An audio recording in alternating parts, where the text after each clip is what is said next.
Et salut à toi qui regarde cette vidéo. Je suis parti prier ce matin. Ouh là, les cheveux, c'est terrible. Je suis parti prier ce matin tôt. Et du coup, je voulais cette petite vidéo. Je te laisse cette petite remarque avec quelques images. Ça peut toujours aider à comprendre les images. Tu sais, par rapport au passage biblique qui nous relate du lavement des pieds. On est en Jean 13, versets 1 à 17.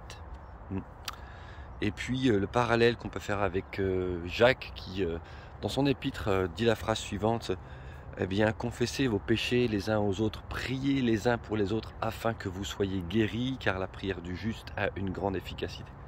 Alors, je suis dans un chemin que je vais te montrer, ici, voilà, et dans ce chemin, inévitablement, on se salit un peu les pieds. Tu vois là, ma basket vraiment crade, et on n'y peut rien en finalité. On se salit les pieds, qu'on le veuille ou pas, c'est vraiment sale. Et même si tu fais attention en marchant, ben ça n'a rien à faire. Rien que le fait de mettre le pied par terre, ça colle à ta chaussure, et donc du coup, eh bien, oh, mon papier, c'est pas cool. Et du coup, ça te salit les pieds. Et ça, c'est ce qui se passe dans notre vie quand on marche sur le terrain de la vie.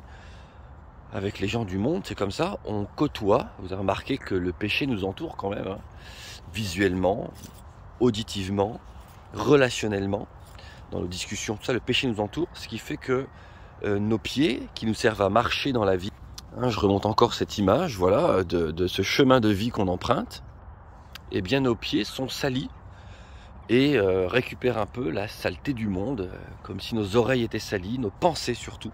N'oubliez jamais que la clé, c'est les pensées. Nos pensées sont salies. Et ce que Jésus donne comme exemple dans ce lavement des pieds est très intéressant. Alors il y a plusieurs significations bien sûr, il ne faut pas renfermer ce passage de Jean 13, 1 à 17 à cette seule signification, puisque Jésus apporte le passage du lavement des pieds juste avant l'œuvre de la croix, ce qui a beaucoup de signification par rapport à la croix elle-même.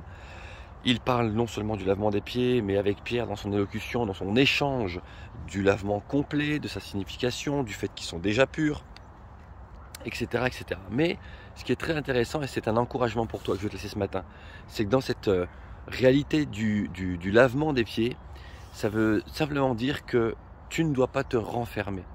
Peut-être tu as dans la vie des poids qui se collent à toi, et puis des décisions qui te semblent lourdes, et puis tu n'as peut-être pas forcément pris la bonne décision, on est tous pareils, hein, et on garde des choses pour nous, et on vit notre vie. La société dans laquelle nous vivons actuellement nous pousse à être seuls, isolés, ne pas communiquer envers l'autre, si ce n'est pour des futilités, pour de l'image, de l'apparat. Mais le fond de ton cœur, le fond de notre cœur, souvent nous ne le communiquons pas. Et ça ne doit pas être ainsi dans le peuple de Dieu. Parce que Jacques, comme je te le disais, eh bien, déclare que il nous faut prier les uns pour les autres, confesser nos péchés les uns aux autres, et prier donc ensemble, afin que nous soyons guéris, est-il écrit. C'est un impact directement, non seulement sur notre stabilité intérieure, mais aussi être guéri physiquement, je le crois. Parfois dans la vie, quand nous gardons des choses, le psalmiste relatait de ces paroles: tant que je me taisais, tant que je fermais ma bouche, mes os se consumaient. Alors le peuple de Dieu a cette faculté extraordinaire, c'est que nous nous aimons les uns les autres. Et je t'encourage par cette courte vidéo ce matin à ne pas garder le poids qu'il y a sur ta vie, qui pourrait, comme je te remonte les images ici, être un poids qui salit tes pieds, puis tu marches avec et tu te demandes comment tu vas enlever ça. Mais Jésus a tout prévu, le savoir de comment enlever cela, c'est que tu puisses en parler à quelqu'un. Bien sûr, il faut faire attention à qui tu en parles. C'est pour ça que dans le peuple de Dieu, dans l'église de Christ, il faut qu'il y ait une maille qui se tisse, un réseau de l'intuitivité entre les frères et sœurs. La Bible dit cela: supportez-vous les uns les autres, invitez-vous les uns les autres, soyez dans la communion les uns avec les autres. Et ce qui fait que c'est pas juste un mélange et puis on met tout le monde dans le même panier. Ça veut pas dire ça. Ça veut dire que dans le peuple de Dieu, tu peux tisser du lien avec certains, tu auras de l'affinité avec d'autres, et dans cette affinité, tu vas tout de même trouver des fois des amitiés. Et ces amitiés te permettront d'échanger avec la personne. Tu vois, c'est pas forcément le pasteur qu'il faut aller voir, frapper la porte et dire: tiens, j'ai commis telle chose, est-ce que tu peux prier pour moi? Je pense pas que ça se passe dans ce type de canal assez froid, même si parfois c'est utile, hein, il faut échanger avec ton responsable, ton pasteur, il y a certainement des bons conseils à te donner.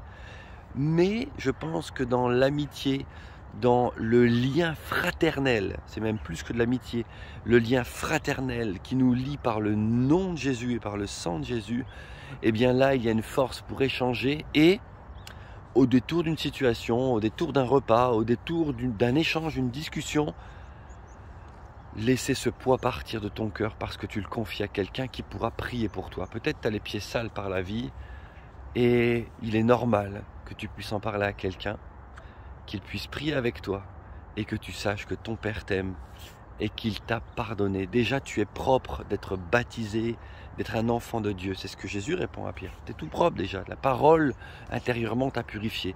Mais voilà, tes pensées extérieures, des choses dans la vie, des décisions n'ont pas été des plus conseillées de Dieu. Prie pour ça avec quelqu'un et que le nom de Jésus te bénisse, que tu puisses repartir comme à zéro et savoir que tout ça c'est réglé. Reçois la paix de Dieu sur ta vie ce matin. Allez, bénédiction, je vous laisse avec cette belle image du soleil alors que je suis parti prier tôt ce matin et que ces rayons du soleil puissent guérir votre cœur, ton cœur.